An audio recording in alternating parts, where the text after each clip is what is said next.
Hello friends, YP success YouTube ಚಾನಲ್ಗೆ ಸ್ವಾಗತ. Very crazy phone ಬಗ್ಗೆ ಈ ವಿಡಿಯೋದಲ್ಲಿ ಡಿಸ್ಕಸ್ ಮಾಡೋಣ. ಅಂದ್ರೆ ನಮಗೆ ಬೇಕಾದ ರೀತಿಯಲ್ಲಿ ಕ್ಯಾಮ್ರಾ ಲುಕ್ ಅನ್ನ ಚೇಂಜ್ ಮಾಡಿಕೊಡಲು ಅವಕಾಶವನ್ನ ಕೊಟ್ಟಿರುವಂತದ್ದು ಈ ಫೋನ್ ಅಂದ್ರೆ ರಿಯಲ್ಮಿ GT 8 Pro. ಹಾಗಾದ್ರೆ ಈ ವಿಡಿಯೋದಲ್ಲಿ ಈ ಫೋನ್ ಬಗ್ಗೆ ಡೀಟೇಲ್ ಆಗಿ ನಾವು ನೋಡ್ತಾ ಹೋಗೋಣ. ಅದಕ್ಕಿಂತ ಮುಂಚೆ ಒಂದು ಸ್ಮಾಲ್ ರಿಕ್ವೆಸ್ಟ್, ನೀವು ನಮ್ಮ ಯೂಟ್ಯೂಬ್ ಚಾನಲ್ಗೆ ಸಬ್ಸ್ಕ್ರೈಬ್ ಮಾಡ್ಕೊಂಡಿಲ್ಲ ಅಂದ್ರೆ ಈಗಲೇ ಸಬ್ಸ್ಕ್ರೈಬ್ ಮಾಡ್ಕೊಳ್ಳಿ ಮತ್ತು ಈ ವಿಡಿಯೋಗೊಂದು ಲೈಕ್ ಕೊಡಿ. ನಿಮ್ಮಲ್ಲಿ ಏನಾದ್ರೂ ಈ ಫೋನ್ ಬಗ್ಗೆ ಕ್ವಶನ್ ಗಳಿದ್ರೆ ಕಮೆಂಟ್ಸ್ ಬಾಕ್ಸ್ ಅಲ್ಲಿ ಬರೆಯಿರಿ, ಉತ್ತರವನ್ನ ಖಂಡಿತವಾಗಿ ನಾನು ಕೊಡ್ತೀನಿ.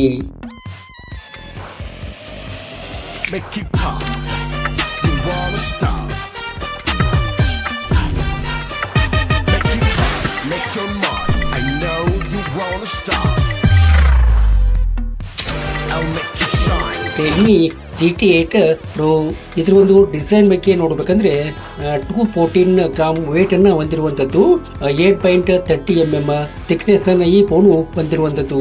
ಇದಕ್ಕೆ IP68, IP66 ಮತ್ತು IP69 ರೇಟಿಂಗ್ ಅನ್ನ ಕೊಟ್ಟಿರುವಂತದ್ದು. ಇದು ನೀರಿಂದ ನಿಮ್ಮ ಫೋನ್ ಅನ್ನ ಸಂಪೂರ್ಣವಾಗಿ ಬಚಾವ್ ಮಾಡುವಂತದ್ದು.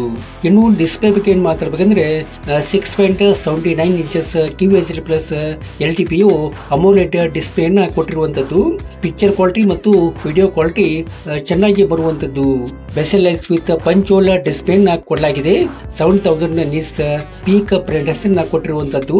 ಇದು ಬಿಸಿಲಲ್ಲಿ ಯಾವುದೇ ರೀತಿಯಾಗಿ ನೀವು ಮೊಬೈಲ್ ಅನ್ನ ಆಪರೇಟ್ ಮಾಡಬಹುದು, ಯಾವುದೇ ಸಮಸ್ಯೆ ಇಲ್ಲಿ ಬರುವಂತದ್ದಲ್ಲ. ಇದಕ್ಕೆ 144 Hz ರಿಫ್ರೆಶ್ ರೇಟ್ ಅನ್ನ ಕೊಡಲಾಗಿದೆ.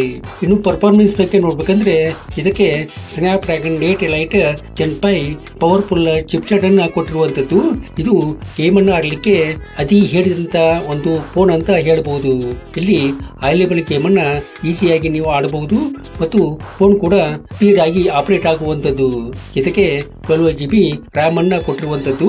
ರ್ಯಾಮ್ ನ ಒಂದು ಟೈಪ್ ಅಂದ್ರೆ LPDDR5X ಆಗಿರುವಂತದ್ದು. ಇದು Android 16 ನಲ್ಲಿ run ಆಗುವಂತದ್ದು.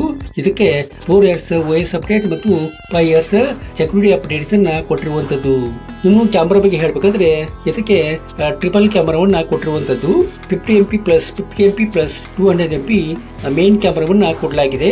50MP wide angle primary ಕ್ಯಾಮರಾವನ್ನ ಕೊಡಲಾಗಿದ್ದು 50MP ಅಲ್ಟ್ರಾ ವೈಡ್ ಆಂಗಲ್ ಕ್ಯಾಮರಾವನ್ನ ಕೊಡಲಾಗಿದೆ. 200MP ಪೆರಿಸ್ಕೋಪ್ ಕ್ಯಾಮರಾವನ್ನ ಕೊಡಲಾಗಿದ್ದು ಇಲ್ಲಿ ಪಿಕ್ಚರ್ ಸಖತ್ತಾಗಿ ಬರುವಂತದ್ದು. ಇಲ್ಲಿ 8K at 30fps ಅಲ್ಲಿ ವಿಡಿಯೋ ರೆಕಾರ್ಡಿಂಗ್ ಕೂಡ ನೀವು ಮಾಡಿಕೊಳ್ಬಹುದು. ಇದಕ್ಕೆ LED ಫ್ಲಾಶ್ ಕೂಡ ಇರುವಂತದ್ದು. ಇನ್ನು ಫ್ರಂಟ್ ಕ್ಯಾಮರಾ ಬಗ್ಗೆ ಹೇಳ್ಬೇಕಂದ್ರೆ 32MP ವೈಡ್ ಆಂಗಲ್ ಲೆನ್ಸ್ ಅನ್ನ ಕೊಡಲಾಗಿದೆ. ಇದರಿಂದ 4K at 60fps ಅಲ್ಲಿ ವಿಡಿಯೋ ರೆಕಾರ್ಡಿಂಗ್ ಅನ್ನ ಇಲ್ಲಿ ನೀವು ಮಾಡಿಕೊಳ್ಳಬಹುದು. ಇದಕ್ಕೆ ಸ್ಕ್ರೀನ್ ಫ್ಲಾಶ್ ಇರುವಂತದ್ದು. ಇನ್ನು ಮುಖ್ಯವಾಗಿ ನಾವು ಬ್ಯಾಟರಿ ಬಗ್ಗೆ ನೋಡ್ಬೇಕಂದ್ರೆ ಇದಕ್ಕೂ ಕೂಡ 7000 mAh ಬ್ಯಾಟರಿಯನ್ನ ಕೊಟ್ಟಿರುವಂತದ್ದು. ಇದು ಮ್ಯಾಸಿವ್ ಬ್ಯಾಟರಿ ಬೇಕಪ್ಪ ಅಂತ ಹೇಳ್ಬಹುದು.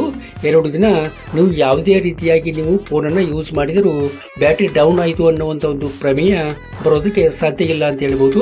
ಅದೇ ರೀತಿಯಾಗಿ ಫಾಸ್ಟ್ ಚಾರ್ಜಿಂಗ್ ಸಪೋರ್ಟ್ ಅನ್ನ ಇಲ್ಲಿ ಕೊಟ್ಟಿರುವಂತದ್ದು.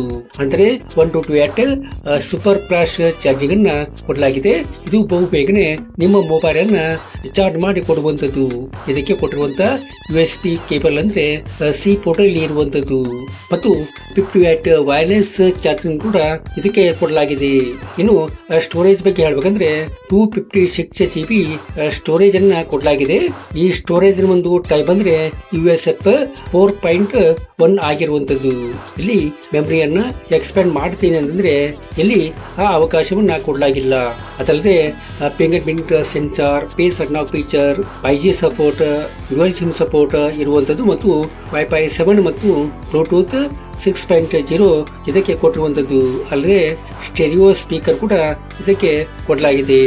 ಇನ್ನು ಇದರ ಪ್ರೈಸ್ ಬಗ್ಗೆ ನೋಡ್ಬೇಕಂದ್ರೆ ಇದರ ಪ್ರೈಸು 59,999 ಇಂದ ಪ್ರಾರಂಭ ಆಗಬಹುದು ಅಂತ ಅಂದುಕೊಳ್ಳಲಾಗಿದೆ.